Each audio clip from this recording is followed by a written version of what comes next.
cordial saludo a las personas que sintonizan este canal. Como siempre, un placer saludarles. Aquí les habla Ivo Hernández y venimos con más libros y más reseñas de libros. Hoy tenemos un texto bastante interesante. Muy probablemente usted haya oído hablar un poco sobre él, probablemente no se sabe. Es un texto que se consigue bastante económico. Yo tengo la edición de Alianza Editorial en sus clásicos de Grecia y Roma. Vamos a entrar sin ningún tipo de mayor introducción. Las constituciones políticas griegas.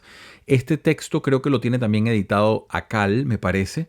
Y no hay mucho que discutir en torno a lo que hay, porque es muy poco. Ponerle constituciones políticas griegas es taxativamente cierto, pero a la vez es un poquito ambicioso. Realmente lo que tenemos como tal, respondiendo al nombre, pudieran ser tres textos, que es lo que están agrupados aquí, de los cuales, en términos actuales, ninguno responde a lo que sería una constitución. Esto visto con la óptica de la teoría constitucional moderna. No tiene nada que ver o muy poco que ver. Y eso si acaso uno de los textos. Los otros dos que les voy a mencionar son, en un caso es una carta sobre las críticas a una forma de gobierno que se da en particular, y el tercero es un recuento de cómo una gente se gobierna. Y vamos a trabajar precisamente tres textos, como les estoy diciendo. El primero se le llama la Constitución de Atenas, así se le llama comúnmente. El nombre en griego es Atenaion Politeia. Y el Atenaion Politeia es un texto que se supone educadamente, y aquí vamos a tener que trabajar. Los filólogos acá se dan de bruces contra las pocas fuentes que nos quedan. Se supone que esto puede haber sido escrito, si no por el propio Aristóteles, por algún alumno de Aristóteles. Nos dice Diógenes Laercio en su compendio sobre los filósofos griegos, que supuestamente Aristóteles llegó a tener en clasificadas 158 constituciones. Ahora vamos a detenernos un momentito allí y hacer un pie de página. ¿Qué entendemos cuando hablamos de Grecia antigua por constitución? Se trata básicamente de la descripción de la forma de gobierno, cómo se gobernaba esa polis, tal o cual, cómo se gobernaba, por decir, Corinto, cómo se gobernaba Beocia, cómo se gobernaba, etcétera. Si era un gobierno había un monarca, si había una aristocracia, si había, qué tipo si había una especie de democracia allí, había algunas también, aparte de la de Atenas. Esa descripción, que luego también podía revestir algún tipo de descripción institucional, cuáles eran las instituciones mayores que estaban allí. Este Atenaion Politeia, esta constitución de Atenas, que suponemos educadamente pudiera haber sido, yo dudo mucho que sea de Aristóteles, porque el lenguaje, aunque no tengo la versión original, de Aristóteles no nos queda nada. Lo que quedan son las notas de sus alumnos prácticamente, que son casi todo lo que conocemos como el corpus aristotélico. En particular, esto debe haber sido escrito seguramente por un estudiante. Es un escrito bastante extraño, porque es el más largo, el más extenso de los tres textos que nos ocupan. Tiene dos partes, si usted lo mira más o menos así. La primera parte es una revisión histórica de las reformas en la historia política de Atenas, básicamente de eso se trata la primera, y después la segunda parte entra en una descripción institucional. Empieza a decir cuáles son las instituciones que se están dando, pero ya está hablando prácticamente del siglo IV, porque en este estudio también existen dos especies de cismas o dos cortes grandes en la historia de Atenas. El primer gran cisma se produce cuando están las guerras médicas. Eso va a influenciar muchísimo la política interna y externa de Atenas, porque a partir de las guerras médicas, Atenas empieza a perfilar como una especie de hegemón, como una especie de poder regional importante, y eso va a alterar completamente la arquitectura institucional de la ciudad y va a crear una cantidad de burocracia, como diríamos hoy en día, necesaria para regentar ese nuevo mini imperio naciente que se estaba dando. Luego de eso, el otro gran cisma que va a vivir allí, por supuesto, es la guerra del Peloponeso, que es una guerra que va a suceder entre Atenas y entre Esparta, que al final, muy entre comillas, siempre lo decimos acá en las reseñas, va a ganar Esparta, que va a imponer un gobierno a la fuerza allí, que va a resultar una catástrofe en Atenas, el llamado de los 30 tiranos, y luego después de la catástrofe que implicaron, estos sujetos van a ser quitados del poder y va a volver un retorno a la democracia. Esta constitución habla un poco más de esa democracia, sobre todo de la democracia ya del siglo IV. cuando hace la revisión histórica nos presenta las reformas diversas en materia de historia política que hiciesen Dracón, que hiciese Solón, que hiciese las dos tiranías que tuvo Pisístrato, luego cuando vino Cleístenes, las introducciones que se hicieron respecto a la morfología de ciertas instituciones o de ciertas arquitecturas, de cómo se hacían, la introducción de dos conceptos que nos van a ocupar a nosotros, que no deben dejarse en balde, y los cito acá en particular, que son la isonomia y la isegoria. Iso en griego significa igual, nomos es leyes, eso significa que los sujetos son iguales ante la ley. Nosotros podemos decirlo hoy rápido y así relativamente de forma tranquila. Eso costó a la humanidad enormes pasos evolutivos en materia política. Y la isegoria es la capacidad de poder expresarse libremente en el aforo, en la eclexia, en donde estuviese ese ser humano, ese hombre libre que pudiese expresarse allí con total libertad. Diríamos hoy en una simplificación metafórica, la libertad de expresión, si lo quiere decir así, es lo que más o menos se acerca, es decir, esa capacidad que también es algo que se da por sentado, pero ni siquiera en nuestro tiempo muchos países no pueden gozar de eso. Muchos individuos en esos países viven con esa isegoria totalmente amputada. Entonces, ese es un texto el que les estoy diciendo. Luego vamos a un texto que no es tal, es decir, es una carta realmente que escribe un sujeto. Aquí no se sabe nada. Aquí lo que hay son suposiciones de quién puede haber escrito esto. Se supone que lo firmó un sujeto llamado Genofonte. No es el Genofonte que nosotros conocemos de la Nábasis, de la expedición de los 10.000, o de la Ciropedia, o de las Helénicas. No, ese no, el historiador, ese personaje, no. Este lo firma un supuesto Genofonte, alias el viejo oligarca, así lo han titulado en la historia. Y es un sujeto que da parte de cómo es el gobierno de Atenas. Lo que sí tiene importante y coincidente es que también es Atenas del siglo IV.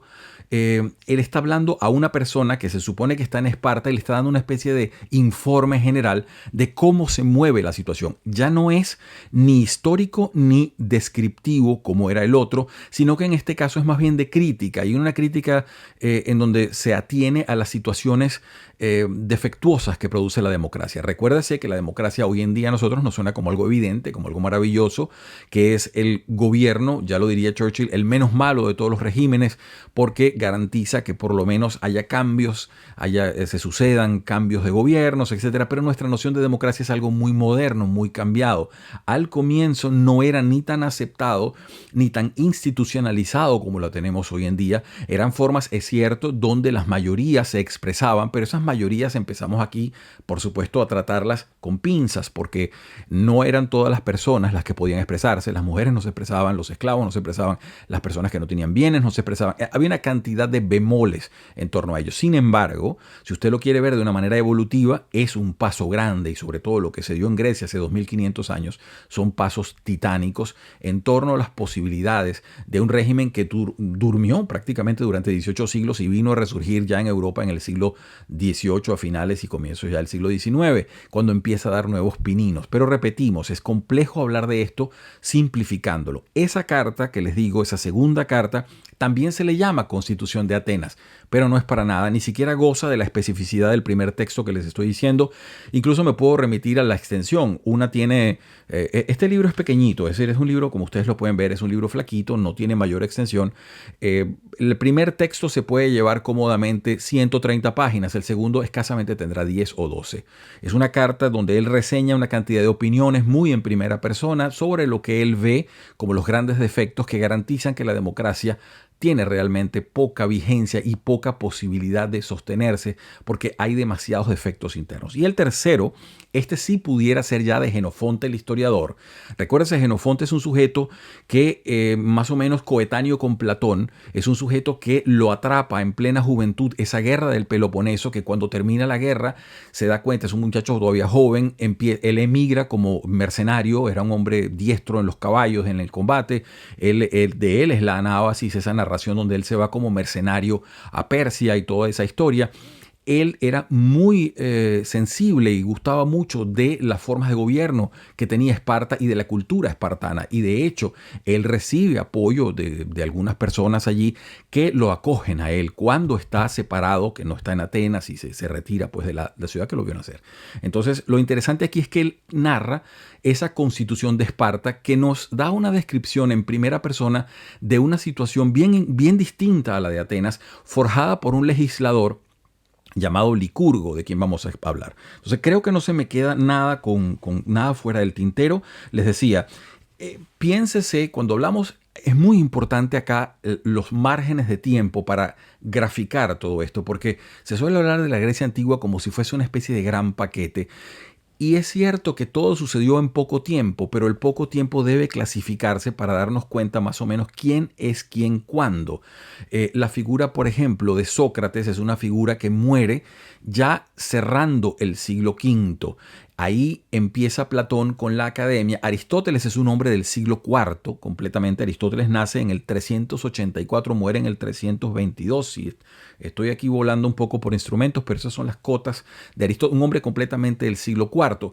¿Qué significa el siglo IV? Ya no tenemos esa gloriosa Atenas, esa gloriosa, esa magna Grecia con Esparta, con Corinto, con todo eso. No, el siglo IV, luego que estos dos gigantes, Esparta y Atenas, se destrozasen en esa guerra, cuando entramos al siglo IV hay un breve dominio de Esparta allí, y luego va a venir el surgimiento de Tebas con una cantidad de innovaciones militares muy importantes, y después viene el arrase de los macedonios, que tienen en el sentido histórico varios méritos. Uno de ellos es unificar Grecia. Ya no vamos a estar hablando de las ciudades-estados, sino de Grecia dominada por todo este imperio macedónico que se va a extender hacia los confines de Asia, llegando prácticamente a India, etcétera, etcétera, y con ello una cultura muy diferente. Esto tiene tintes de diferencias en cuanto a lo político, lo cultural, lo económico. Es completamente otro mundo. De manera que el siglo V es el siglo donde suceden las guerras médicas, donde sucede, por ejemplo, la batalla de Salamina con Temístocles, con todo eso.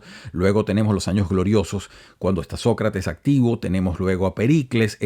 Todo eso es siglo. Luego comienza entonces la guerra del Peloponeso, que va a hacer realmente un arrase durante prácticamente 20 años de sufrimientos enormes para esas dos ciudades, ganando luego Esparta, pero quedando totalmente debilitada. Y sobre todo, como vamos a ver, y eso lo dice Jenofonte en el tercer texto, ya no va a ser esa Esparta fuerte, esa Esparta militarizada, mítica. Va a ser una Esparta bastante corrompida, donde también los personajes de alto rango militar gustaban de ser enviados a ciertas provincias porque se vivía mejor que en su propia ciudad-estado, porque podían permitirse ciertas riquezas y ciertas comodidades de las cuales en casa, digamos así, no las podían tener. Entonces, estoy mirando las notas mías, creo que tengo todo más o menos resumido. Les decía, tenemos leyes de Dracón, las reformas de Solón, este es el primer texto, las dos tiranías de Pisístrato, la expulsión de los hijos de Pisístrato, los Pisistrátidas. Pisístrato fue tirano 2 veces, ese es un personaje. Esto es en el parto a la democracia, digámoslo así, que estaba forjando Atenas lentamente. La democracia no fue una cosa que se hizo de un tintero de un día para otro, fue una cosa que se fue produciendo. Incluso si usted lo quiere ver con un punto de vista más analítico y dice, bueno, ¿por qué se dio la democracia en particular en estos sitios? Existen varias teorías y una de ellas tiene que ver sobre todo con la geografía y la economía de esos lugares. Si partimos del hecho que lo que produce una región o la forma como lo produce tiene que ver con la forma como se administra económicamente y también con las formas de poder que van a ejercerse en esos sitios. Hay que pensar que la península griega, lo que nosotros conocemos como Grecia, tenía varias particularidades en cuanto a su geografía y su terreno. No es precisamente la tierra más fértil del mundo. El ganado que había era sobre todo cabra, oveja, olivas, es decir, no tenemos la fertilidad que podemos ver, por ejemplo, en ciertas partes de Asia Menor o de la Mesopotamia, etcétera. No, aquí las economías eran economías mucho más cerradas, no favorecía la presencia de grandes imperios. En cambio, el individuo empezaba a tomar mucho más valor con la producción pequeña de unidades allí. Y es por eso, quizás, y se aduce como una teoría posible, que el sujeto tuviese esa preponderancia, que el sujeto tuviese ese protagonismo, fue algo que fue con el tiempo decantando hasta darle luego una voz y una presencia política que no es común y que no la había en otros lugares. Por ejemplo, les decía en el caso de Asia Menor, que es completamente distintos desde el punto de vista de la historia política. Había una cosa importante, quería que no se me quedase nada por fuera. Les decía sí, sobre todo muy importante lo de la geografía. Yo he tenido la oportunidad de estudiar varias de esas teorías sobre la génesis posible de la democracia en Atenas. ¿Por qué allí? ¿Qué fue lo que sucedió? El tema está todavía abierto a especulación, ninguna teoría es definitiva, se acercan algunas, sobre todo, como les decía, partiendo de la producción que había y la forma como se producían las cosas. Aquí no se podía hablar, por ejemplo, como en Egipto, donde usted tiene esos valles del Nilo que tenían una fertilidad y una capacidad de producción de cereales y de superávit de producción enorme y que favorecía ciertos tipos de dominio, pudiera decirse así. Aquí no, acá la tierra era mucho más agreste, mucho más complicado. No había, por ejemplo, ganado vacuno en exceso, los caballos eran pocos. Tener un caballo era un lujo porque había que alimentarlo y hay que saber en qué parte, dónde vivía usted para poder alimentar un caballo y todas esas cosas. Entonces, es muy importante eso como tema. Voy a pasar ya a darle lectura al texto que les repito. Este es el texto que nos está convocando, las constituciones políticas griegas. Para nuevamente asentar los márgenes temporales, estamos hablando en el primer texto desde más o menos el siglo VI, siglo V y ya el siglo IV. Un poquito de historia del siglo VI para decir esa ontogénesis, ¿no? ese nacimiento de la democracia. Luego el siglo V, donde se dan una cantidad de reformas, la democracia llega a un punto cimero y entonces empieza luego la guerra del Peloponeso a decaer. Además, antes de eso ya habíamos tenido las guerras médicas, que es cuando Esparta pasa de ser una ciudad-estado común y corriente a convertirse vía una cantidad de ingresos en forma de tributos que le pagaban los miembros de la liga. Se convierte prácticamente en una potencia regional. Entonces vamos a darle ya la palabra al texto. Voy acá, no les había dicho, el texto dice acá, introducción, traducción y notas de Antonio Guzmán Guerra. Yo no puedo decir si esta traducción es buena o no porque carezco del original. Hay partes en donde noto que el traductor hace ciertas concesiones en cuanto a los términos y los moderniza en cierta manera para que puedan ser captados. Muchas de las ideas del griego antiguo hay que estudiarlas justamente en esas palabras que son porque no tienen una vinculación directa con nuestra realidad. Paso entonces ya a leerles la primera parte.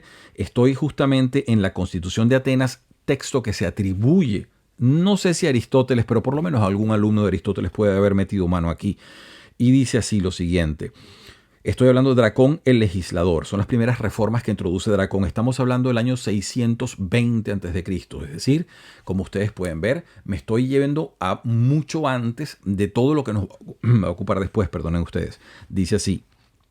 Unos años más tarde, bajo el arcontado de Aristecmo, Dracón hizo aprobar sus propias leyes. La nueva constitución fue más o menos así. Se concedieron derechos políticos a quienes podían costearse la armadura del soldado hoplita. Estos elegían a los 9 arcontes y a los tesoreros, entre quienes disfrutaban de un capital no inferior a 10 minas libres de impuestos. Los magistrados inferiores también eran elegidos, entre quienes podían armarse como hoplitas. A su vez, los estrategos y los hiparcos eran elegidos, entre quienes disponían de al menos 100 minas libres de impuestos. Entonces, fíjense, vamos a entrar en detalle con algunas cosas que se explican acá. Lo primero, estamos hablando, todavía no es la época de la gloriosa Atenas. Estamos un poco antes de todo esto. Las primeras legislaciones que van a conducirnos lentamente hacia ese gobierno de elección de masas o de elección popular, si lo quiere ver así. Todo comienza con esta palabra que es casi mágica. Fíjense, les leo un pedacito de nuevo. Se concedieron derechos políticos a quienes podían costearse la armadura del soldado hoplita. El hoplita era la infantería griega, se llamaba así porque el nombre del escudo era Oplón. Entonces, hoplita era ese soldado de infantería. Si cada persona se compraba su propia armadura, usted se convertía entonces en un ciudadano y tenía derechos políticos. Ahí empezamos a ver esos pininos que van a llevar luego a formar asambleas, a formar consejos de Estado, como pudiéramos decirlo contemporáneamente. Pero todo comienza por ese tipo de cosas, que el ciudadano, que la persona, ese sujeto libre puede convertirse en un defensor. Y al ser un defensor ya no es simplemente que es un súbdito o un soldado del emperador tal o cual, o del rey tal o cual, sino que es parte de una cofradía, de un grupo de personas que están asumiendo una horizontalidad tal que la infantería los iguala. Los estrategos van a ser los generales, pero el estratego va a ser general en razón de su experiencia o de su conocimiento. No estamos hablando aquí que usted nació general o que usted pertenece a una clase aristocrática particular por ello mismo. Esa institución, por cierto, del estratego, el general, va a permanecer en Grecia con ciertas variaciones y todo ello, pero va a permanecer como el sujeto encargado de las diversas actividades que tienen que ver con el ejercicio de las armas, con el ejercicio bélico.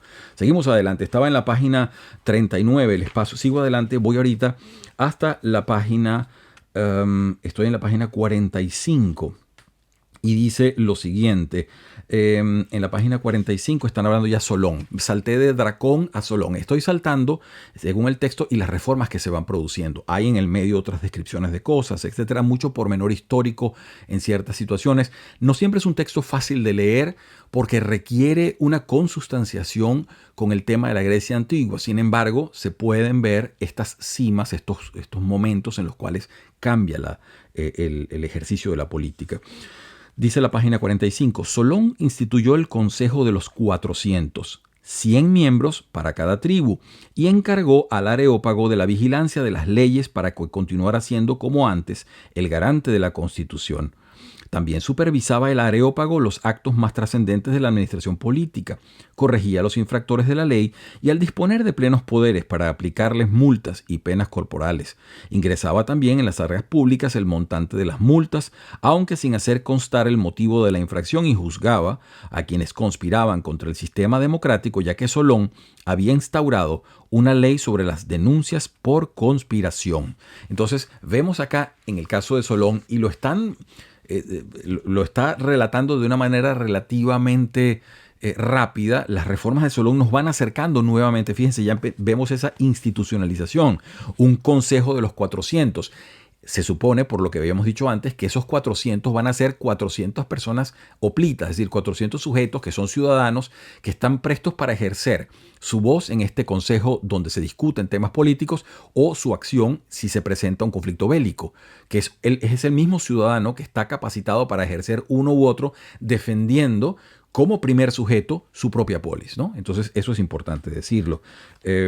Sigo adelante con más de Solón.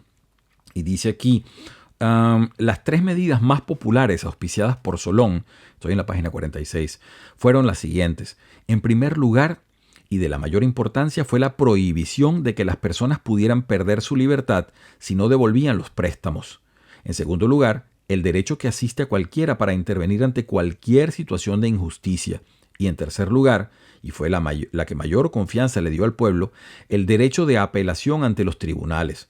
Efectivamente, cuando el pueblo es dueño del voto, se hace dueño del sistema político. Ahí tienen ustedes lo que nos está diciendo este texto escrito, si no por Aristóteles, como se supone, por uno de sus estudiantes, uno de sus discípulos, y nos da esa llave, ese portal de comprensión. Fíjense, si el momento en que el pueblo es dueño del voto, se hace dueño, se empodera, por utilizar ese término contemporáneo, en el sistema político, y empieza a ejercer luego lo que entenderíamos posteriormente como su soberanía. Es una cosa un poco más elaborada de tiempo después, pero ya empieza entonces, vemos la cadena de conceptos de ese ciudadano que tenía una tierrita que le producía un cierto excedente tal que podía comprarse el armamento, hacerse su escudo, tener su lanza, su espada, etcétera, etcétera, y por ello mismo integrar el ejército. Eso le daba un derecho ya de voz y de voto. Podía integrar este tipo de consejos, podía tomar parte en las decisiones. Se empieza a ver esa horizontalización que promueve la democracia como sistema político.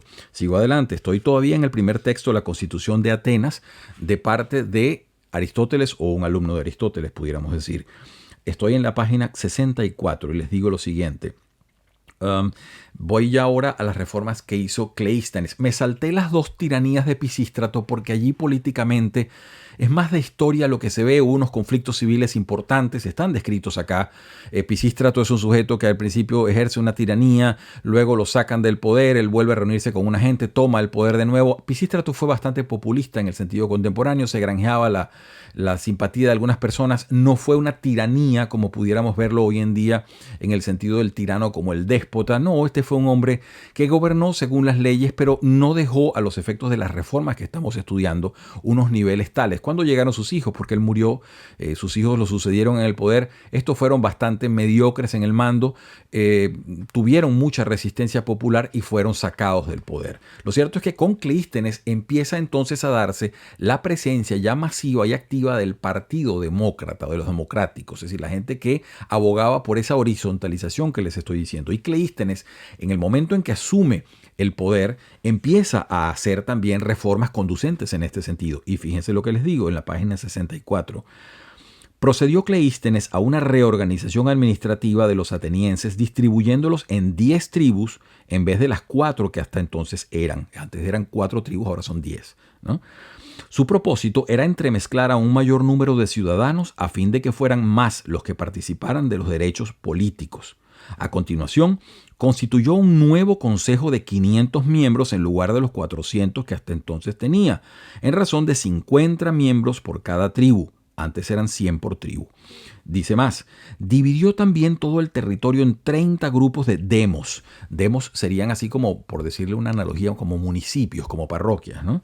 Dividió el territorio en 30 grupos de demos, 10 correspondientes al distrito de la ciudad y sus alrededores, 10 de la zona costera y otros 10 de las zonas del interior. A cada una de estas divisiones las llamó trities y a su vez las distribuyó mediante sorteo entre cada una de las tribus a fin de que cada una de estas tuviese representación en cada una de las divisiones territoriales. Más aún, dio la denominación de conciudadanos de un mismo demo a quienes vivían en ese mismo demo.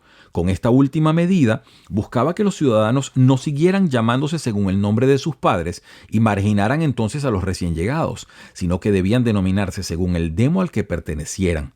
De allí procede el que en la actualidad los atenienses se identifiquen de acuerdo con el nombre de su demo. Eso es muy interesante porque fíjense, él está homogeneizando la población. Primero amplió la participación política, aumentó el número de consejo, de miembros del consejo de 400 a 500, aumentó el número de tribus, repartió territorialmente, hizo una reorganización político-territorial bastante interesante y les dijo a las personas ya deje de llamarse por el nombre de su padre, haciendo una alusión a especies de abolengos donde las personas podían entonces sí, espetar que eran mucho más antiguos ciudadanos que otros. Aquí dice, usted pertenece a un demo tal o cual y eso es lo que a usted lo va a representar. De manera que esas reformas, usted puede ver nuevamente otro paso en dirección a una democracia, a mayor horizontalización en la toma de decisiones políticas y en las responsabilidades políticas también. Ahí entonces, bueno, se habla acá luego un poco sobre la institución del ostracismo que Cleístenes volvió a instituir. El ostracismo hay que entenderlo como una cosa bastante pragmática de parte de los primeros demócratas y era para evitar sobre todo esas personas que empezaban a aglutinar demasiada popularidad sobre sí misma, demasiado carisma, que podían desequilibrar el juego político. A esas personas usualmente podía darse el caso que la asamblea reunida por votación mayoritaria los excluyese de la ciudad y entonces se iban por un periodo usualmente de unos 10 años para sacarlos de juego político de la ciudad. Eso lo reinstituyó Cleístenes y son varias las personas que van a ser ostracizadas, por decirlo de una manera, o expulsadas de la ciudad. Eso va a suceder varias veces. Sigo con más lectura. Fíjense una cosa bien interesante. Él está ya hablando sobre lo que empieza a pasar posterior a las guerras médicas. Es decir, cuando tenemos las guerras contra los persas, donde Atenas lidera una coalición de defensa heroica de muchas personas, donde suceden batallas memorables como Maratón, como la batalla naval de Salamina. En fin, el nombre de Atenas se proyecta al espacio regional, ya deja de ser solamente una ciudad-estado y se convierte entonces en una referencia de muchas cosas para lo que es la cultura, para lo que es la capacidad de defensa, la capacidad de inteligencia que tenían sus estrategos y todas aquellas cosas.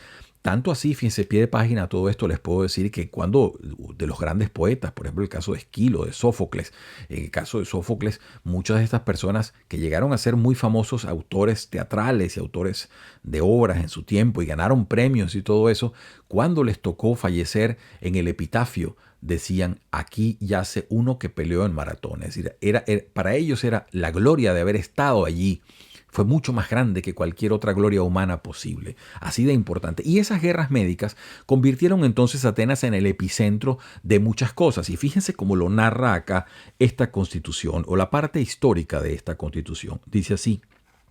Um, Siguiendo las directrices de Arístides, uno de los arcontes, uno de los poderes ejecutivos, la masa de ciudadanos disfrutó de la abundancia, pues con el importe de los impuestos, las tasas y los gravámenes procedentes de los aliados, se pudieron alimentar a más de 20.000 ciudadanos. Efectivamente, fueron nombrados 6.000 jueces, 1.600 arqueros, 1.200 caballeros, 500 miembros del consejo, otros 500 vigilantes de los arsenales, además de 50 guardianes de la Acrópolis, unos 700 funcionarios locales y otros 700 para el exterior. Y a partir de la reanudación de la guerra, fueron nombrados otros 2.500 hoplitas. Se equiparon 20 naves para vigilar la costa y en las naves que traían los tributos de los aliados se enrolaron 2.000 hombres seleccionados por sorteo.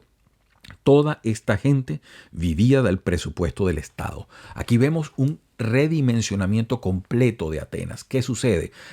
Se puede decir entonces que las guerras médicas y la victoria en ellas y luego la coordinación de la Liga de Delos y de toda esa conjunción que hacía a Atenas como el gran poder comercial, militar, etcétera, etcétera, a varios niveles, empieza a notarse ya en la función política. Fíjense esa burocratización, esa cantidad de personal, eso había que pagarlo. Aquella primera ciudad-estado con sus casitas, con sus pequeñas parcelitas donde se cultivaban olivos, donde se cultivaban algunos vegetalitos, no hubiese podido sostener este tipo de burocracia. Para esto se necesitaba una burocracia, digámoslo, perdonen la superficialización, pero una burocracia imperial, una burocracia que coordinase ingresos muy superiores a los locales solamente.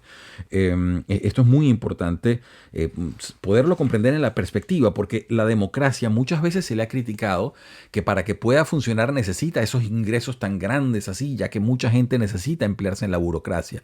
Eso es algo que se puede discutir o no. Lo cierto es que en Atenas es un caso como de laboratorio donde vamos primero viendo desde aquel individuo, aquel hoplita, luego las reformas que hizo Dracón, que nos van acercando, luego las reformas de Solón, las reformas de Cleístenes, luego vienen otras, viene Pericles, etc. Y con ello saltamos directamente entonces a la guerra del Peloponeso, que ya no va a ser como en el caso de las guerras médicas, con un resultado positivo para la ciudad. Aquí vamos a ver, en cambio, una guerra de desgaste durante décadas que va a dejar a la ciudad en ruinas y la va a dejar perdida. Fíjense ustedes, estoy leyendo en la página, estoy en la 74 y dice lo siguiente. Pericles indujo decididamente a Atenas a aumentar sus fuerzas navales, lo que provocó que las clases populares se sintieran con fuerzas para considerarse cada vez más protagonistas del control de la vida pública. Pasados 48 años de la batalla de Salamina, siendo arconte Pitodoro, estalló la guerra del Peloponeso, en cuyo transcurso las clases populares, que se habían refugiado en la Acrópolis y se habían acostumbrado a recibir un sueldo por participar en las expediciones, tomó la decisión, en parte voluntariamente, en parte forzadas a ello, a administrar por sí mismas los asuntos políticos de la ciudad. Fue Pericles el primero que asignó un sueldo para los miembros de los tribunales como medida popular que contrarrestara la generosidad de la riqueza de Simón. Ese es uno de los rivales políticos de Pericles, pero aquí puede usted empezar a ver cómo esa burocratización empieza a dar poder de decisión. Importantísimo lo que dice acá cuando habla de la expansión del poderío naval de Atenas. Y dice, bueno, ¿y qué tiene que ver eso con la decisión política?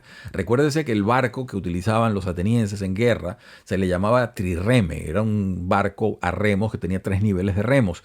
Y muchas de las personas que participaban en esas flotas de remo eran ciudadanos atenienses. Entonces, eso aumentaba enormemente la capacidad, vuelvo a decir la palabra, de burocracia o de burocracia militar, de la cantidad de soldados que había que tener activos para tener en todo esto.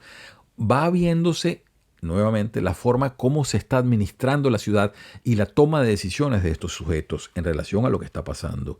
Déjenme ver cómo está el tiempo. Todavía tenemos un poquitito para...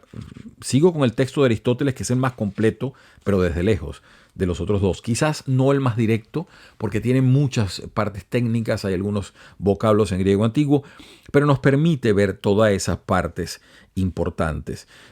Luego pasamos al final de la guerra del Peloponeso a la terrible tiranía, lo de los 30 tiranos. Son unos sujetos de familias sí, de familias pudientes de Atenas que tenían alianza, porque cuando la guerra termina, yo me salté una parte acá que es importante, que son las dos batallas navales finales.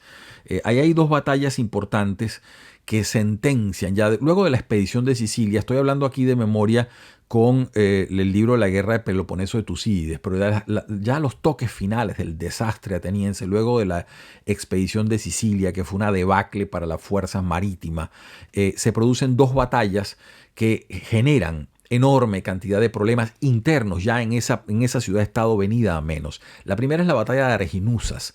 En la batalla de Arginusas sucede algo muy curioso, y es que en esa batalla Atenas vence a Esparta, pero se produce una tormenta y hay personas desplazadas, y entonces los estrategos se salvan como pueden, pero no recogen ni a los cadáveres ni recogen a los heridos. Entonces esos estrategos fueron luego sentenciados, fueron llevados a juicio en Atenas, y eso produjo mucha división interna, sobre todo en cuanto al resentimiento de la diferencia entre el partido interno aristócrata contra los demócratas. En fin, había una cantidad. Si a usted le gusta el tema, probablemente lo podemos analizar más a fondo cuando veamos a Tucídides. Esto ya es en los últimos momentos de la guerra del Peloponeso, y luego de ello, un año después, viene una debacle, pero eso es realmente una batalla demoledora, que es la batalla de Egospótamos, donde Lisandro ya vence y toma Atenas.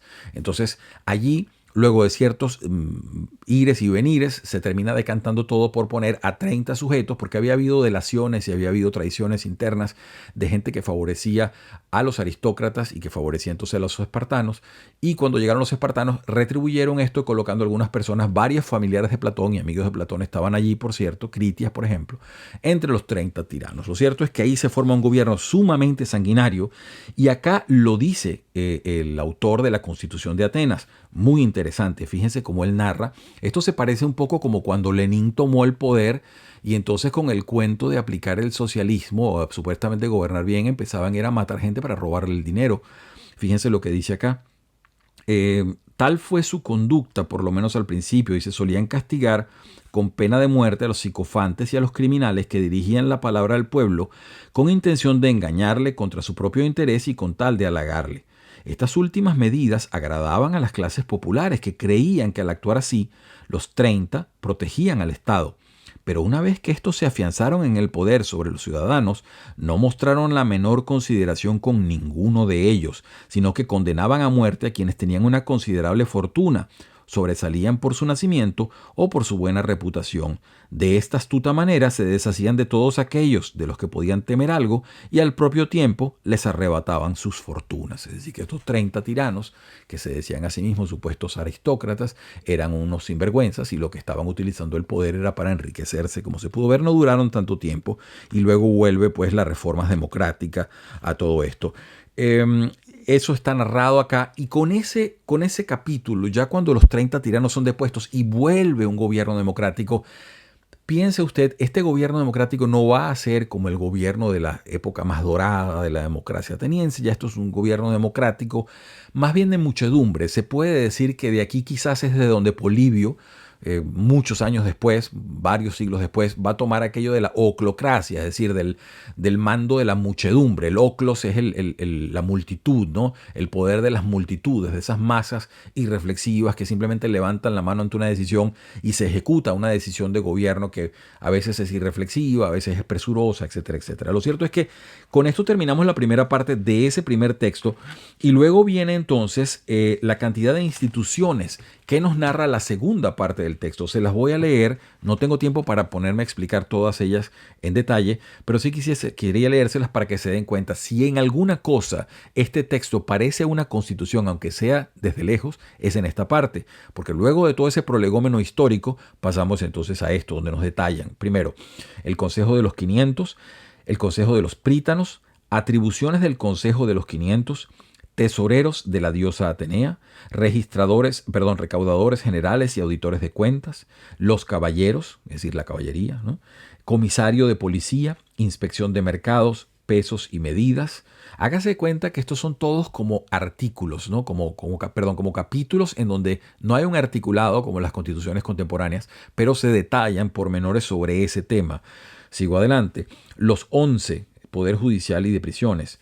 y los instructores, los 40 y los árbitros. Esto es la resolución de conflictos, se trataban los 40. Auditores de cuentas, sustitutos, secretarios y comisarios de sacrificios.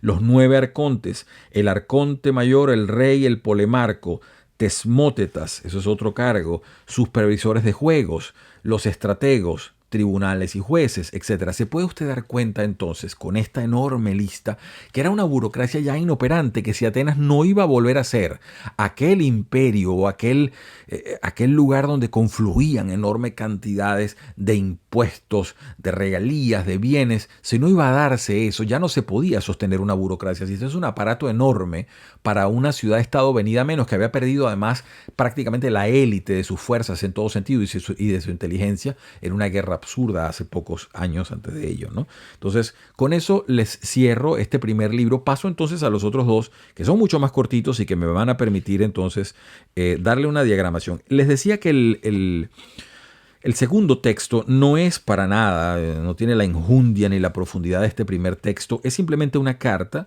de una persona que está hablando. Y lo firma un supuesto viejo oligarca. Pero vamos a ver, fíjense ustedes, por el tono ya más o menos nos vamos a dar cuenta de qué es lo que se pretende. Estoy en la página 144. Dice así. Este hombre está criticando duramente la constitución ateniense, es decir, la forma como se gobernaban los atenienses. Dice así. El caso es que ciertas magistraturas comportan seguridad o riesgo para el conjunto de la ciudad, dependiendo de que se ejerzan o no con competencia, y de estas últimas el pueblo no muestra interés en participar. Por ejemplo, no desean hacerlo mediante sorteo ni de los cargos de estratego ni del ejército de comandante de caballería. En cambio, respecto a aquellas otras que conllevan un salario y ciertos beneficios privados, el pueblo se siente ávido de ocuparlas. En consecuencia, hay un aspecto que extraña a muchos, a saber, que los atenienses asignan la mayor parte de las magistraturas a los peores, a los pobres y a la gente corriente del pueblo en vez de a los mejores. Esa palabra, los mejores, eso es los aristos, ¿no? Cuando se dice aristocracia, no tiene usted por qué pensar automáticamente en gente rica. Los aristos serían los destacados en un campo en particular, ¿no? Los mejores o que se desempeñan mejor. Y es precisamente en este punto en el que se manifiestan todos muy interesados en salvaguardar su sistema democrático, porque son los peores, la gente corriente y los pobres, cuando las cosas le van bien a ellos y a sus numerosos compañeros, quienes sostienen la democracia. En cambio, si son los ricos y los más capaces quienes disfrutan de privilegios, entonces las masas populares les presentan una fuerte oposición. Pero es el caso. Pero el caso es que en cualquier lugar de la tierra lo mejor siempre se opone a la democracia. Y ello es así porque entre los mejores apenas se da mínimamente la adulación o la injusticia, y sí, en cambio, un gran escrúpulo ante lo que es bueno. Y a su vez, entre las clases bajas abunda la ignorancia, la falta de disciplina y la maldad. Como ustedes pueden ver, pues el sujeto tenía una opinión bastante, se pudiera decir, clasista, o bastante segmentada de la sociedad, por decirlo de otra manera. Digo más, en la página 145, una ciudad que se rija por tales comportamientos no podría llegar a ser la mejor, pero su régimen democrático sí quedará plenamente consolidado de esta manera. Y es que el pueblo no quiere un buen gobierno bajo el que ellos mismos vivan como esclavos. Lo que quieren es ser libres y tener el mando. Nada les preocupa un mal gobierno. Lo que tú consideras un mal gobierno es de donde el pueblo extrae su fuerza y su libertad. Bueno, hay una opinión bastante parcializada de lo que pudiera ser una democracia, según lo está planteando allí. Es interesante. Yo creo que voy a cerrar esto prácticamente con 2 pedacitos de texto, porque el tiempo está sumamente áspero contra nosotros hoy. Estoy en la página 156. Este hombre despotricando como puede de la constitución o la forma de gobierno de los atenienses, y dice en esta carta luego esto: algunos afirman: si vas ante el consejo o la asamblea con una buena suma de dinero, tus asuntos saldrán adelante. Estoy completamente de acuerdo con ellos en que en Atenas se pueden gestionar muchos asuntos por dinero, y aún añadiría que muchos otros más podrían resolverse si se dispone de más dinero, es decir, que con soborno se conseguía todo, ¿no? Pero en cambio, también estoy plenamente seguro de que la ciudad no es capaz de solucionar todos los problemas que se le presentan, ni aunque se le ofrezca todo el oro y la plata del mundo, porque, como he dicho, deben también resolver los juicios cuando alguien no repara su barco o si alguien edifica en una propiedad pública. Deben decidir cada año quiénes organizan los coros de las fiestas dionisias, Targelias, Panateneas, Prometeas y Hefestas. Cada año deben elegir 400 tetrarcas y resolver las disidencias que entre ellos puedan surgir. También tienen que realizar las pruebas de rendición de cuentas de los magistrados y resolver los casos, aprobar la lista de huérfanos y elegir los cargos de guardianes de las prisiones. Y todo esto cada año. Es decir, la misma observación que hacíamos nosotros, es decir, la burocracia es inoperante, es absurda y hay que hacerla cada año. Imagínense esa cantidad de cargos. Eso produce una fatiga y un enorme dispendio de dinero que es incontrolable. Eso hace que este hombre se manifieste muy críticamente respecto a esto. Y el último texto, que es la Constitución de Esparta, este sí se supone que educadamente que lo escribió Jenofonte y no es más que una gran loa a la educación espartana para terminar luego con una sombra bastante gris al respecto, porque él, narra todo lo bueno de las reformas que introdujo Licurgo y acá él habla mucho sobre el sistema educativo espartano, donde los niños son entregados pues prácticamente a la educación por el Estado, se les educa con un látigo, una cantidad de fuerza, ¿no? Se les da zapatos, Creo que les puedo leer un pedacito acá sobre la educación de los jóvenes. Dice así, fíjense ustedes. Una vez que los niños, porque estaba hablando primero de los niños pequeños, cómo se educan, etcétera, en una bastante rigurosa, se les educaba para la guerra prácticamente. Una vez que los niños dejan de serlo, para pasar a ser jóvenes, Licurgo introdujo un sistema notablemente novedoso, al darse cuenta que a esta edad la autosuficiencia enraiza profundamente en los jóvenes, se manifiesta una cierta tendencia a la insolencia y aparecen fortísimos deseos de todo tipo de placeres, les impuso la realización de múltiples quehaceres y les prohibió que disfrutaran lo más mínimo del ocio, buscando que la modestia echara raíces en el alma de los jóvenes, decretó que en la ciudad debían mantener sus manos metidas en los bolsillos, pasear en silencio, no mirar a ninguna parte, sino dirigir sus ojos al suelo. Y es interesante, ¿no? Porque uno se puede dar cuenta por ello que se decía lacónico. Lacedemonia, o los lacedemonios eran los espartanos, y lacónico, que es una frase una palabra que permanece hasta nuestros días, es esa persona de poco hablar, y es precisamente porque se les enseñaba a custodiar el silencio. Lo cierto es que este Jenofonte, luego de muchas loas al sistema espartano, termina con una nota menor, porque él dice lo siguiente, cerrando el texto, dice: si alguien me preguntara si creo yo que todavía ahora siguen vigentes o no las leyes de Licurgo, no podría, por Zeus, responder con seguridad. Yo sé que antiguamente los lacedemonios preferían vivir todos juntos en su patria con lo justo y no exponerse a las corruptas influencias y lujos como gobernantes de estados vasallos. Y también sé que en épocas pasadas temían que se les descubriera en posesión de oro, aunque hoy hay algunos que incluso se jactan de sus muchas posesiones. Igualmente sé que antes se recurría a expulsar a los extranjeros y que los lacedemonios consideraban ilegal viajar al extranjero para que los ciudadanos no se contaminaran con su molicie. Ahora, por el contrario, no tengo dudas de que la mayor ambición de algunos consiste en conseguir ser gobernante de alguna ciudad fuera. Hubo un tiempo en que se ufanaban de ser auténticos líderes. Ahora, en cambio, se interesan más por mandar que por merecer el mando. Bueno, ahí los abofetea Jenofonte duro. Esto es realmente interesante. Es un libro no sencillo de leer, tiene muchas cosas en griego antiguo que hay que tratar de dilucidar, de conocer bien, pero es un libro que le va a dejar mucho tipo de conocimiento importante, sobre todo para entender esa Grecia de la cual todavía vivimos rememorando y aprendiendo cosas cada día. Les habla Ivo Hernández, un placer como siempre estar junto a ustedes. Si esto de alguna manera les dice algo, si les promueve algún interés, por favor márquelo, hágase miembro de este canal y esté pendiente con la campanita que venimos con más videos. Es el deseo desde acá, como siempre, que tengan todos ustedes una muy feliz semana.